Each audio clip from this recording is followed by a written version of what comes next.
Shalom, bonjour, bonsoir à tous. Bienvenue une fois de plus sur notre chaîne, Simama, le Dieu des dieux. Aujourd'hui, nous méditons sur les mauvaises fondations du mariage dans l'Église.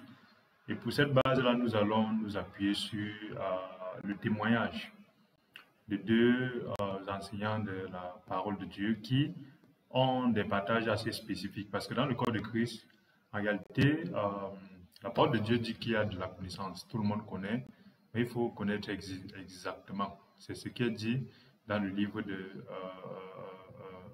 que Paul dit à Timothée. Nous allons regarder, en réalité, Paul dit à Timothée qu'il est important que Dieu puisse nous permettre de connaître précisément. Parce que lorsque dans le corps de Christ, on se retrouve en train d'avoir les mêmes mots, M-A-U-X, les mêmes maladies, et c'est encore souvent pire que hors du corps de Christ, que chez les païens, on se retrouve en train de se poser la question, qu'est-ce que vous avez de plus en réalité? Parce qu'aujourd'hui, une des pires choses qu'il y a dans le corps de Christ, c'est les mauvaises doctrines et les mauvais mariages. C'est quoi les mauvaises doctrines? C'est les mauvais mariages. C'est que des gens ont eu des bases chrétiennes qui sont toutes choses sauf bibliques. Les gens ont des bases chrétiennes qui sont liées à leur église, qui sont liées à leur justice, qui sont liées à leur habitude, qui sont liées à leur compréhension de la Bible. Mais toutes ces bases-là sont bien humaines, compréhensibles, mais elles ne sont pas basées sur ce que dit la Bible. C'est pourquoi à un moment donné, on se retrouve en train de voir que ce que dit la Bible est totalement opposé à ce qu'on pratique au quotidien. Et au lieu de se repentir, comme c'est un élément de base chez les chrétiens, les gens trouvent plutôt des éléments pour justifier et pour trouver la versologie. La versologie, c'est l'art d'utiliser des versets bibliques pour faire dire des choses que la Bible ne dit pas. Et dans ce cas, donc, aujourd'hui, nous voyons qu'une des choses les plus dangereuses dans le corps de Christ, c'est le mariage. On voit les gens dans le corps de Christ en train de jeûner, prier et demander à Dieu qu'ils veulent se marier, mais ils ne se rendent pas compte que, en fait, le mariage, c'est quoi? Personne ne se pose la question, c'est quoi le mariage? Quelles sont les bases du mariage? Quelles sont les fondations du mariage? Bibliquement, c'est quoi le mariage? Les gens se retrouvent seulement en train de réciter les choses qu'ils ont entendu parler. L'homme quittera son père et sa mère et s'attachera à une femme, les deux formeront une seule. Les gens récitent des choses comme ça. Quand tu te demandes, l'homme quitte son père et sa mère s'attache à une femme. Pourquoi c'est plutôt la femme qui quitte le père et la mère et s'attache à l'homme? Personne ne répond. Donc, ils ne se rendent pas compte que ce qui récite et ce qui est fait, c'est deux mondes totalement différents. Personne ne s'arrête pour dire, mais pourquoi c'est l'homme quitte son père et sa mère s'attache à la femme, et c'est plutôt la femme qui quitte son père et sa mère pour s'attacher à l'homme? Personne ne se pose la question. Et on leur dit que les deux formeront une seule chair. Mais les gens ne se posent pas la question, mais pourquoi quand je me marie, je suis toujours moi, elle est toujours elle? En quoi on est une chair? Personne ne se pose la question. Les gens se retrouvent donc en train de dire juste qu'ils récitent des choses qu'on leur a dit, ainsi de suite. Et quand tu ne te poses pas la question, tu te retrouves en train de penser justement, comme 90% des gens, et dans le corps de Christ c'est encore pire, ils pensent que mon mariage serait différent que pour l'autre. Les autres qui se combattent, les autres qui se disputent, les autres qui divorcent, les autres qui se tuent là, en fait, c'est parce qu'ils ne connaissent pas. Ma part serait mieux. Et c'est pourquoi on peut voir donc chaque samedi, parce que dans notre environnement, on se marie les samedis. Chaque samedi, chaque jour, il y a des mairies. Et chaque mardi, dans notre environnement aussi, on gère les divorces les mardis. Chaque samedi, il y a des dizaines et des dizaines de mariages autour de toi. Et chaque mardi, il y a des centaines et des centaines de divorces autour de toi. Mais autour de ça, personne ne se pose la question, ce chemin-ci que je suis, en quoi ce serait différent de ceux-là? Et ils disent juste que quoi, moi j'ai plus Dieu, je suis plus spirituel, ou ma part est différente. Et c'est ces choses-là qui font que dans le Christ, on se retrouve avec des frères et des sœurs extrêmement dérangés, qui meurent à petit feu, parce que justement, ils sont dans des mauvais mariages, dans des mariages avec des mauvaises bases. Et les mariages dans lesquels on vous dit seulement il faut supporter. Les mariages dans lesquels on vous dit chacun est libre. Et justement, dans le corps de Christ, c'est encore pire. Pourquoi? Parce que nous ne traitons pas le mariage partout. Nous traitons du mariage dans le corps de Christ. Lorsqu'on a des mauvaises bases et des bases fallacieuses, c'est pourquoi donc justement on peut se retrouver dans le corps de Christ où c'est extrêmement rare de voir deux personnes entre dire notre mariage, nous sommes contents dedans, nous sommes réussis dedans. Ils vont me dire en externe, comme tout le monde. En fait, les gens confondent le mariage avec l'amour. Les gens ne se posent pas la question, est-ce que Abraham aimait Sarah? Est-ce que David aimait ses femmes? Est-ce que Jacob aimait ses femmes? Est-ce que Pierre aimait sa femme? Est-ce que personne ne se pose ces questions-là? L'amour, c'est le début de quelque chose. Mais le mariage, ce n'est pas basé sur l'amour. Aucun endroit dans la Bible, mariage est basé sur l'amour. Un seul aime, Dieu. Et beaucoup de personnes aujourd'hui pensent que comme j'aime quelqu'un, ça veut dire qu'on peut se marier. Non. Beaucoup de personnes pensent que comme je n'aime pas quelqu'un, ça veut dire qu'on ne peut pas se marier. Non. En tout cas, le mariage, il faut qu'on étudie ça profondément. Mais le lieu aujourd'hui n'est pas d'étudier ça, mais c'est d'écouter un peu ce que disent des personnes et la réaction. Pourquoi? Parce que ce qui se passe, c'est que ce frère, en réalité, que nous suivons ici, il a pris la peine de décortiquer et d'expliquer des éléments extrêmement importants sur le mariage. Et lorsqu'il a expliqué ces éléments extrêmement importants sur le mariage, ces éléments-là ont été partagés dans le corps de Christ. Et lorsque ça a été partagé dans le corps de Christ, ce qui m'a surpris, ce qui m'a vraiment surpris, c'était le comportement.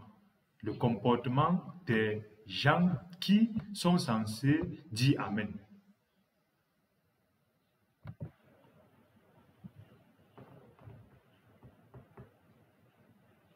Donc, ce qui, en fait,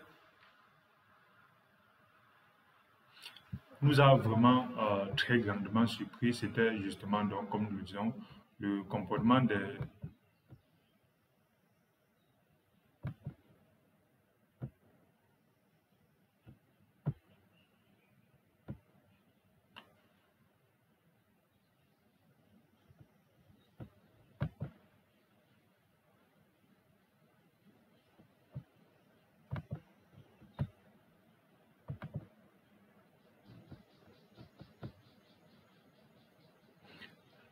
gens qui sont censés dire Amen, justement, pourquoi? Parce que lorsque, dans le corps de Christ, on est spirituel. Si tu es spirituel, tu dois être capable de dire Amen à quelque chose, même si ça ne cadre pas avec toi. Parce que lorsque tu dois dire seulement Amen à ce qui cadre avec toi, ça revient à la lettre que Paul dit à Timothée. Il dit, méfie-toi parce qu'au dernier jour, des gens viendront, ils auront la maladie d'écouter les choses qui cadrent avec leur entendement. C'est pour ça qu'on peut voir que des femmes, il y a deux types, face à ce type de message, il y a deux types de femmes.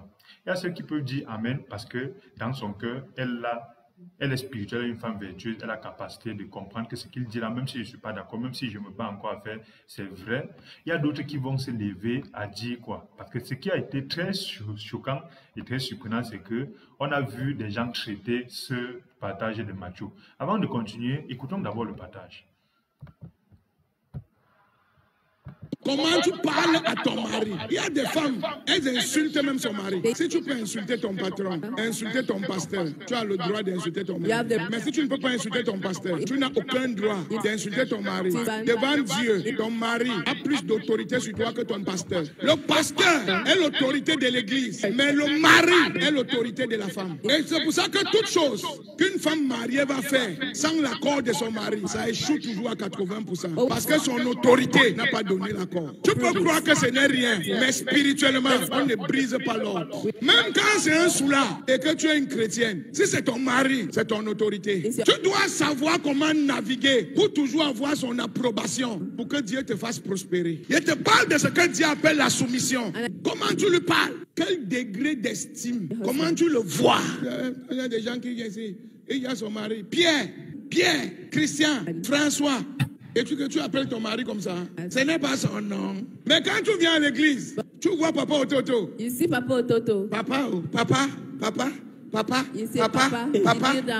Mais ton mari qui est ton chef, tu n'es pas suffisamment sage pour te mettre à genoux devant lui. Parce que tu vois ton pasteur comme Dieu et tu vois ton mari comme un feignant. Non, même quand le pasteur est mauvais, tu es toujours là. Même quand le pasteur ment, tu es toujours là. Même quand le pasteur cherche les femmes, tu es toujours là. Mais ton mari, tu ne peux pas. Le pasteur n'est pas ton chef. Ton mari est ton chef. Quel degré d'estime? Comment tu vois ton mari? Est-ce que pour toi c'est un grand homme? Est-ce que pour toi c'est un homme qui a du potentiel? Est-ce que pour toi c'est un homme que tu valorises? Ou bien pour toi c'est un idiot qui ne connaît rien? Tu te crois plus grande que lui? Alors, vous voyez justement que c'est extrêmement important dans le corps de Christ de pouvoir avoir des bonnes fondations. Parce que lorsqu'on n'a pas les bonnes fondations, on peut vraiment cheminer chaque jour. On parle de Dieu, on dit qu'on est de Dieu, alors qu'en réalité, on est en train de servir quoi? L'ennemi. Pourquoi servir l'ennemi? Parce que l'ennemi, en réalité, ne ne peut pas empêcher aux gens de connaître Dieu, mais l'ennemi peut changer les bases. L'ennemi peut changer les bases. C'est quoi les bases? Les bases sont au niveau où aujourd'hui on se retrouve dans le corps de Christ avec des femmes qui, quand elles suivent ce type de message, elles disent que on est macho, que ce sont des messages machos. Quand on dit ça, ce sont des femmes adultes, des femmes qui sont censées avoir une certaine base, fondation dans le corps de Christ. Quel est le message? Quand des femmes arrivent à suivre ce message et disent que on est macho, quel est l'enseignement qu'elles donnent donc aux jeunes filles qui viennent vers elles? Pensez-vous que des femmes qui pensent que ce message, si c'est un message anti-biblique ou c'est un message de macho, ces femmes-là peuvent conseiller aux filles ou aux femmes qui viennent vers elles d'être soumises? Vous pensez? Pourquoi? Ne sois pas soumis à ces machos-là. Bizarrement, ces femmes-là sont des femmes qui beaucoup prient, beaucoup lisent la Bible. Mais en réalité, la Bible est un livre, si on doit regarder selon leurs considérations, c'est donc un livre extrêmement macho. Parce que dans la Bible, la place qu'on donne dans la femme, c'est une place où elle n'est jamais au-dessus de l'homme. À ce moment-là, il faudra donc qu'on vienne dire que Dieu est macho. Pourquoi? Parce que le libertinage bibliquement justifié a permis aux gens de penser qu'ils vont utiliser la Bible pour promouvoir la culture du blanc de l'égalité. Au point de dire que comme tu as le Saint-Esprit, moi aussi j'ai le Saint-Esprit. C'est pourquoi si tu dis A, je peux dire B. Pourquoi? Parce qu'avec Dieu, elles disent quoi? Avec Dieu, il n'y a pas d'acception de personne. Avec Dieu, il n'y a pas de sexe. Le Saint-Esprit n'a pas de sexe. Voilà comment ces femmes qui, justement, la Bible les appelle il y a un type de femmes que Paul expliquait. Ces femmes-là qui transmettent des messages bizarres. Et c'est toute chose sauf les femmes de Proverbe 31. Pourquoi? Parce que la femme de Proverbe 31 est une femme puissante. La femme de la Bible est une femme puissante, mais sa puissance vient de sa position. Vous savez, dans la Bible, il est extrêmement important de distinguer que la Bible est le manuel de fonctionnement d'une machine, qu'est l'être humain. Et dans ce manuel-là, Dieu explique que cette voiture-ci, pour aller d'un point A à un point B, a besoin de ça, ça, ça. Et il donne en fait les rôles de chaque partie. Et lorsque Dieu donne le rôle du moteur dans la voiture, il ne donne jamais le moteur en disant que le moteur a une égalité avec la roue, ou que la roue doit avoir la liberté par rapport au moteur, et ainsi de suite. Chaque chose a sa place, mais ça ne veut pas dire que la roue doit se comparer au moteur, sauf peut-être qu'ils sont dans la même voiture. Puis encore, lorsque Dieu donne la place de la femme, il dit que tu es que la côte. Comment quelqu'un peut être créé en tant que la côte? En tant que l'aide semblable. Donc, par définition, la femme est une aide semblable. Elle n'est pas une égalité, elle n'est pas une partie entière, elle n'est même pas la moitié. C'est les considérations verbeuses des Occidentaux qui viennent dire que la femme est la moitié de l'homme. La femme est la côte de l'homme. Et qu'est-ce qui est particulier? C'est que les côtes, on en a plusieurs côtes. Aucun homme n'a une seule côte. Donc, des gens n'arrivent même pas à écouter ce que Dieu dit. Écoutez même les bases de la Bible, parce que ça leur fait mal. Lorsqu'on dit que l'homme a plusieurs côtes, ils vont dire qu'on est macho. Ils vont dire qu'on peut être la polygamie. Ils vont dire que l'homme a combien de côtes? Ça ne veut pas dire qu'il faudra prendre autant de côtes. Personne ne dit ça. L'homme est en train de dire, on dit seulement que lorsque Dieu te met à une place, le péché, c'est de chercher à quitter la place pour aller ailleurs. Or, dans cette place-là, Dieu a donné toute la puissance nécessaire. Pourquoi? Parce qu'il est très important. La première fois que j'ai conduit, j'ai roulé en voiture, c'était avec la voiture de mon patron, un excellent avocat. Et c'était un Hyundai peut-être i36, un truc comme ça. Et ce qui est particulier, c'est que la courroie s'est coupée. Et on a fait plus de 2 jours pour remplacer cette courroie-là. Pourtant, la courroie, en fait, ce n'est qu'un fil. C'est un fil de caoutchouc. Mais je vous assure, à cause d'un fil de caoutchouc, toute une voiture n'arrivait plus à bouger. Et ce fil de caoutchouc-là aidait à faire bouger le moteur, à charger la batterie, à faire tourner l'alternateur, et ainsi de suite, ainsi de suite. Un seul fil. Mais ce fil-là n'a jamais dit que ma valeur est égale à celle du moteur. Donc, les gens les machos, je ne veux pas appeler ça la sorcellerie de certaines sœurs que l'ennemi utilise le corps de Christ. Elles ne comprennent pas qu'en réalité, dire que tu n'es qu'une courroie dans la machine ne veut pas dire que tu n'as pas de valeur ou ne veut pas dire que la machine peut fonctionner sans toi. En réalité, dire que le sang n'est qu'un liquide dans le corps ne veut pas dire que le sang est moins important. Mais le sang ne va jamais se mettre à la place du cerveau ou du cœur sous peut-être que sans moi. Ça, c'est des comportements d'égalité qui viennent de Satan. Pourquoi? Parce qu'une des bases que dans le corps de Christ que les gens propagent en utilisant des versets pour démontrer que la femme est l'égale de l'homme, une de ces bases-là, c'est qu'ils oublient que ce monde-là, c'est un monde fondé pas par Dieu, mais par Satan. C'est Satan qui a voulu être égal de Dieu. Toute autorité inférieure qui veut être l'égale à l'autorité supérieure, c'est du satanisme bibliquement justifié. Donc, toutes ceux qui, dans le corps de Christ, prétendent qu'elle est égale à un homme, elle a aussi le Saint-Esprit comme l'homme. Elle est l'autorité aussi comme l'homme. L'homme peut dire A, elle vaut aussi B, comme elle lit la Bible, comme elle est jeune, comme elle prie.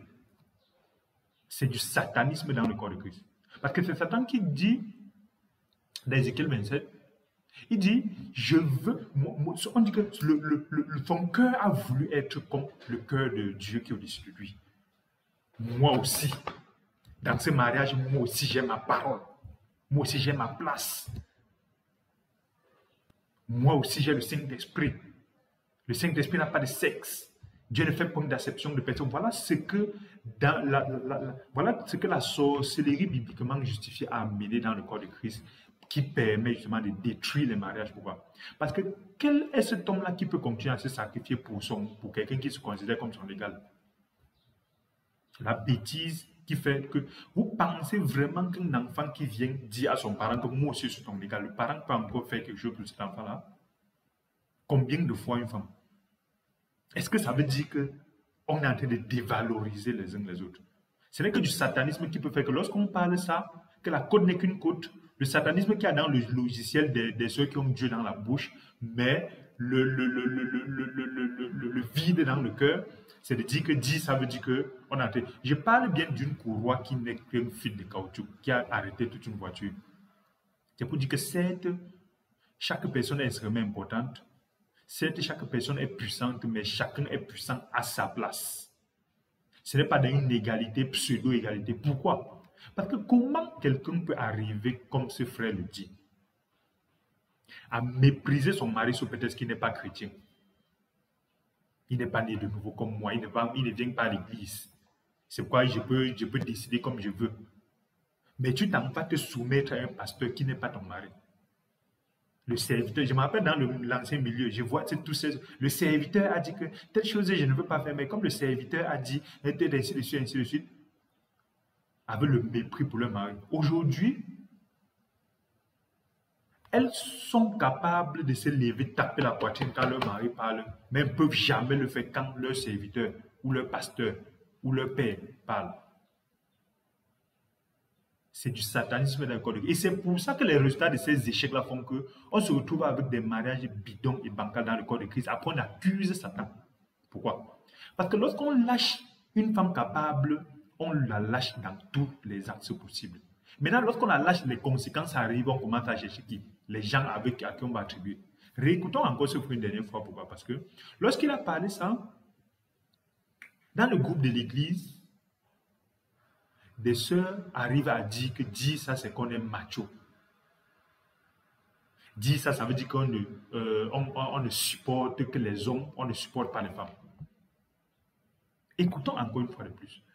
Pourquoi? Parce que ces sœurs-là, dans l'église, on ne les a jamais vues agenouiller devant leur mari.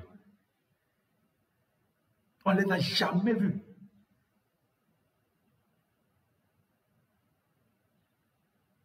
On ne les a jamais vues se soumettre de façon fondamentale à leur mari, indépendamment du fait qu'il les résout pas. Pourquoi? Parce que quand ça carre avec moi, elles sont soumises en apparence, parce qu'il faut montrer l'apparence de pureté, les tombeaux blanchis. Quand elles sont d'accord, elles sont non, amen, amen. Mais quand elles ne sont pas d'accord, c'est là qu'on doit voir justement la femme vertueuse. Mais quand elles ne sont pas d'accord, elles partent chercher les clans, les camps. On tourne les versets bibliques, on cherche le camp du bien et du mal, et après, tu as fini par le camp de on combat les femmes, on ne leur donne pas la place, on minimise la femme, et ainsi de suite. Dieu a fait qu'on est égaux, et devant Dieu, ainsi de suite. Voilà du satanisme dans le corps de Christ qui est propagé. Et avec ça, on va éduquer quel genre de filles qui vont. Les filles qui vont se marier, là, se marient avec quoi? Soumets-toi tant que ça carre avec toi. Quand ça ne carre plus, va chercher les éléments pour dire que Dieu est de ton côté aussi et que comme lui, il est du côté de Satan, ça veut dire que je ne dois pas me soumettre. Et après, on va lire la même Bible où on va dire que quoi? Dieu est l'autorité de l'Église. Dieu est au-dessus de Christ. Christ est chef de l'Église. L'Église est chef de l'homme, l'homme chef de la femme chef de l'enfant. Et l'enfant homme, quand il grandit, il atteint la majorité, il rentre dans le groupe des hommes qui devient chef de la femme.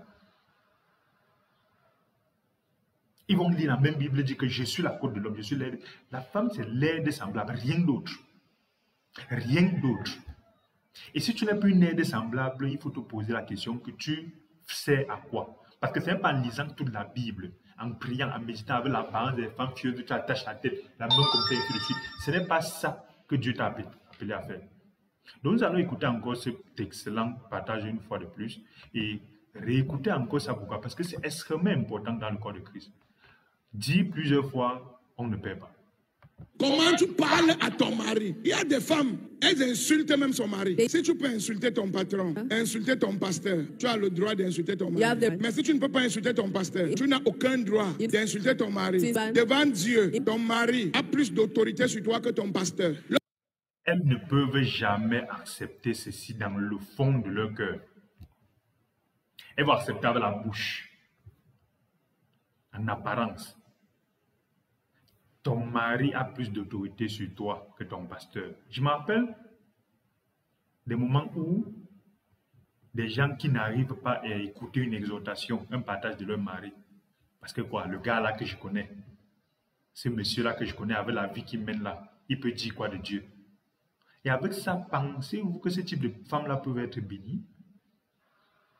La femme qui tue le messager, parce que non, je suis dans le même lit avec le messager depuis tel, parce que j'ai vu le messager. Et c'est justement ces gens-là qui arrivent donc à un moment donné dans le corps de Christ à mépriser la prophétie. Pourquoi? Parce que la prophétie vient d'un prophète qu'elle déteste ou qu'elle n'aime pas. C'est extrêmement important ces choses-là. Pourquoi? Parce que dans le corps de Christ, vraiment, c'est extrêmement dangereux. Extrêmement dangereux. Elles sont soumises aux autres, soumises aux anciens, soumises à leur père, soumises à leur frère. Mais à leur mari, qui, le gars là, il est quoi? Un méchant, un mauvais, un ceci, cela. Et après ça, elles veulent être bénies. Mais si Dieu bénit ce type de femme-là, ça veut dire qu'il est injuste. C'est impossible d'être béni dans ce comportement. Parce que si Dieu bénit le méchant dans sa méchanceté, si Dieu bénit la personne qui pêche dans son péché, ça veut dire qu'il n'a plus besoin de réclamer quoi que ce soit juste. Pourquoi? Parce que, comme nous avons partagé la dernière fois, les gens oublient en réalité que respecter l'autorité, ce n'est pas parce que l'autorité fait bien. On ne respecte plus l'autorité parce que l'autorité fait bien. On respecte l'autorité parce que c'est comme ça que Dieu a déterminé. Pourquoi? Parce que même dans l'injustice de l'autorité, Dieu qui est l'autorité de cette autorité-là va se charger de corriger l'injustice. Ça veut dire quoi? Ça veut dire que femmes, sœurs, et c'est ce que j'ai dit à mes filles, et que je vais le dire quand elles vont atteindre l'âge de se marier. Et c'est ce que je dis aux sœurs et à toutes les personnes qui viennent chercher le conseil auprès de nous. Le peu d'expérience que nous avons eu, c'est de savoir que même si une autorité que tu es censé lui être soumise à tort, elle a l'assurance que Dieu qui est au-dessus de lui va soit l'ouvrir les yeux, soit lui faire la récompense s'il a fait mal de façon concrète. C'est Dieu qui va se gérer, ce n'est pas toi et ta rébellion que vous allez gérer. Donc la misère satanique des femmes qui dans le corps de Christ pensent que par leur opposition et leur rébellion bibliquement justifiée, elles vont corriger leur mari. Elles ne peuvent se retrouver que dans des divorces, dans des bastonnades qui ne sont pas des choses qu'on doit voir dans l'église, dans des séparations où le fait que vous vivez ensemble en étant morts l'un pour l'autre. Et avec ça, on va chercher les justifications pour dire que quoi? C'est Satan qui l'a fait. Et vous voyez comment on retrouve dans le corps de Christ avec le monde du verbe, le bavardage. Chacun vient parler sa part qu'il pense et qu'il comprend. Écoutons bien le frère. Le pasteur est l'autorité de l'église, mais le mari est l'autorité de la femme. Et c'est pour ça que toute chose qu'une femme mariée va faire sans l'accord de son mari, ça échoue toujours à 80%. Parce que cette partie-ci, c'est une partie qui est ce qu'on appelle les principes bibliques. C'est pourquoi même lorsque un enfant s'en va contre la volonté de ses parents faire quelque chose, soit ses parents se rendent compte plus tard qu'il était sur la bonne voie et dans le système de l'autorité de Dieu, il se repent et il corrige, soit l'enfant tôt ou tard va se rendre compte qu'il était sur la même voie, il revient pour corriger. Mais il est inadmissible et impossible qu'une femme puisse dire, toi tu es qui? Tu es quoi? Je connais Dieu. J'ai pris beaucoup, je jeûne beaucoup. Et pas à l'encontre de ce que son mari lui dit est réussi. Faire ça veut dire justement que quoi? Que tu peux mépriser l'autorité qui est au-dessus de toi et tu t'en sors. Et ça veut dire donc en ce moment que le système, ça veut dire que Dieu ment. Or, Dieu ne ment pas. Aujourd'hui, nous n'entrons pas dans la rébellion contre l'État, pas parce que l'État a raison, l'État. C'est juste que parce que Dieu a déterminé que cet État-là ait raison ou pas, cet État-là est au-dessus de nous. C'est pourquoi l'Église n'entre pas en rébellion contre l'État. Parce que l'Église, même si elle est spirituelle, même si c'est l'autorité de Dieu, quel que soit le fait que l'Église peut avoir raison, l'Église ne pourrait pas gagner ce type de combat-là. Pas parce que l'État a raison et l'Église est faible, mais parce que justement c'est un mécanisme de Dieu qui a des règles. Et ces règles-là, il ne les enfreint jamais. Donc, sœurs et frères, si un jour tu penses que tu vas mépriser l'autorité qui est au-dessus de toi et t'en sortir, ça va échouer. Après, tu vas dire que c'est Satan, c'est pas Satan. Son autorité n'a pas donné l'accord. Tu peux croire que ce n'est rien, mais spirituellement, on ne brise pas l'ordre. Même quand c'est un soulard et que tu es une chrétienne, si c'est ton mari, c'est ton autorité. Tu dois savoir comment naviguer pour toujours avoir son approbation, pour que Dieu te fasse prospérer. Il te parle de ce que Dieu appelle la soumission. Comment tu lui parles? Quel degré d'estime? Comment tu le vois? Il y a des gens qui viennent ici, et il y a son mari. Pierre. Avant d'arriver là, nous méditons encore plusieurs fois sur ces bases-là. Pourquoi? Parce que c'est ça, voilà les fondations dans le corps de Christ. Ne te marie pas si tu ne veux pas être sous l'autorité de quelqu'un. Si tu es une femme capable, si tu es une femme que quand ça va cuire, tu vas aller chercher la Bible pour te défendre. Reste seul. Personne ne va te punir parce que tu es resté seul. Mais ne pas entrer dans une union parce que tu vas venir avec des mauvais comportements, des sales comportements pour venir après ameuter toute l'église. Et venir dire que Dieu a dit que nous sommes égaux. Pourquoi? Parce que dans le corps de Christ, justement, les gens n'expliquent pas aux gens ce qu'on appelle la soumission. La soumission, c'est accepter l'autorité, pas parce que l'autorité a raison, mais parce que justement, c'est un choix volontaire de tuer sa volonté. La soumission, c'est une balance à deux côtés. La soumission n'existe que lorsque la volonté vaut 0.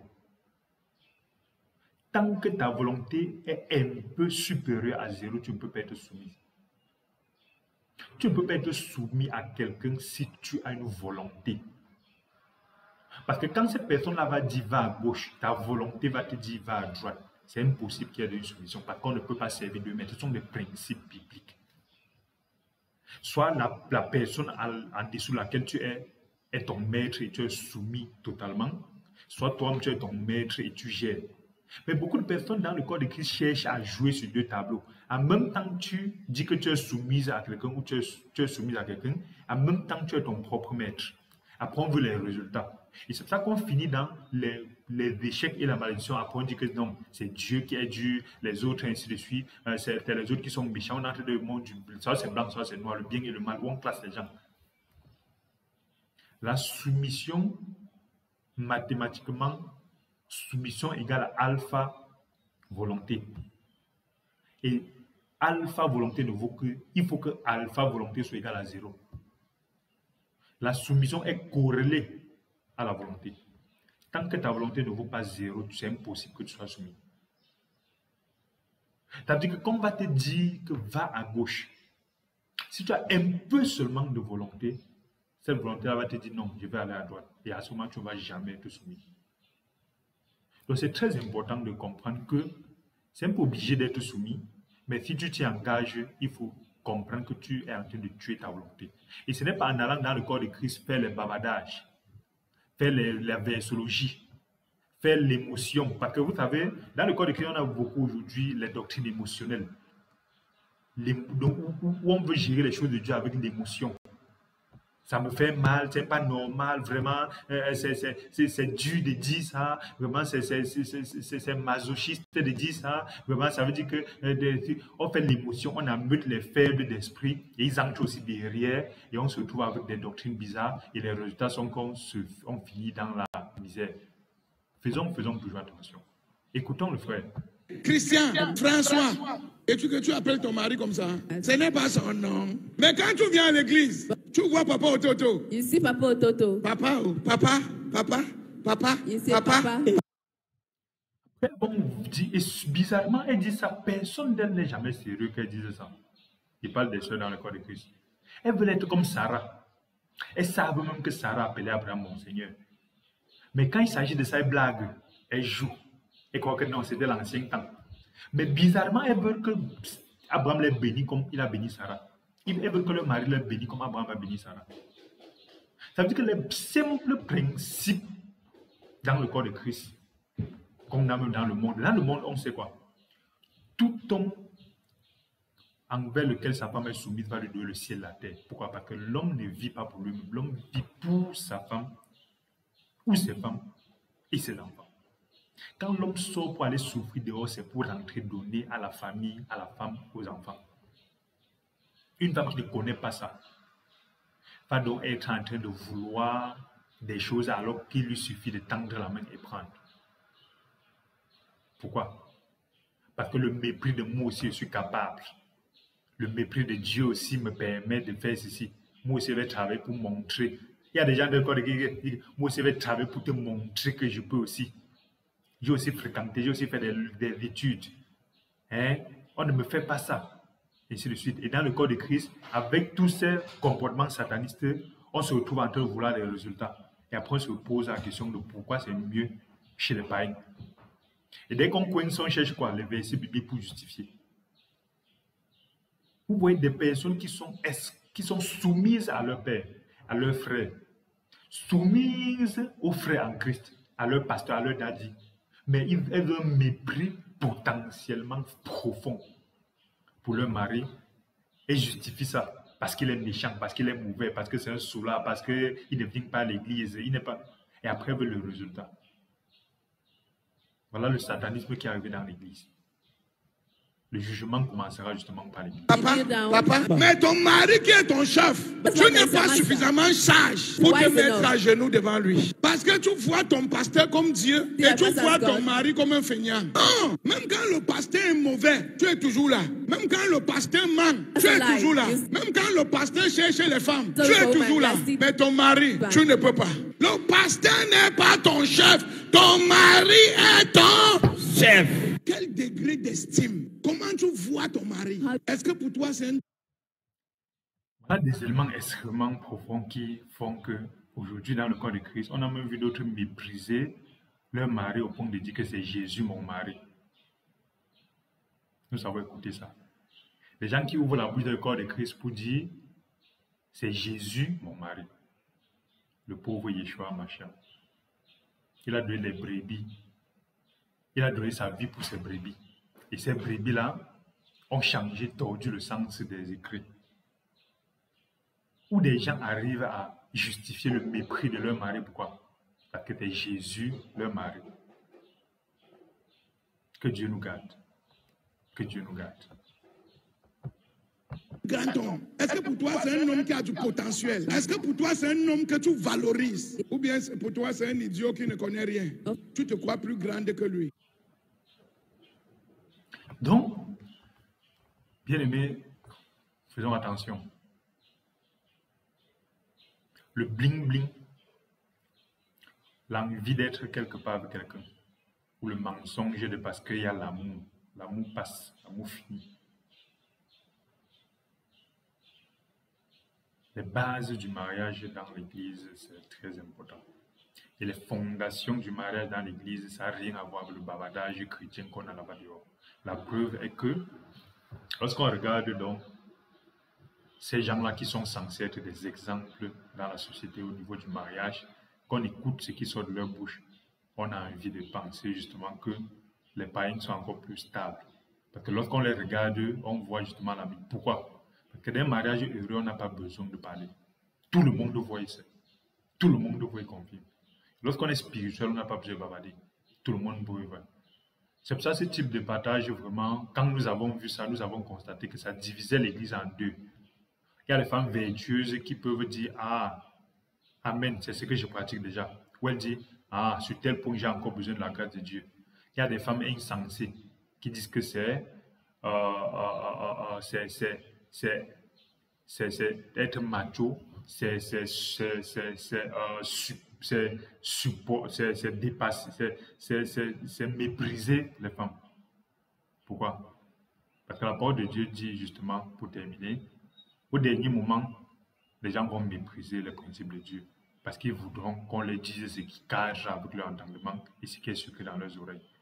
Malheureusement, nous n'avons pas été créés pour dire ce qui plaît, mais ceux qui peuvent être spirituels diront Amen. Merci d'avoir écouté ce partage sur les fondations du mariage. Nous allons parler d'une seconde fondation donnée encore par une sœur. Pourquoi? Parce que quand ceci a été dit, les gens pensent que c'est parce que c'est un homme qui le dit. Nous allons suivre ce qu'une sœur le dit, sur les mêmes principes, sur les fondations du mariage dans le corps de Christ. Et si ce partage vous a béni, n'oubliez pas de méditer, de vous abonner et de cliquer sur la cloche de notification pour être alerté pour les prochaines vidéos. Shalom à toi, c'est Hervé Siou, le philosophe de Dieu.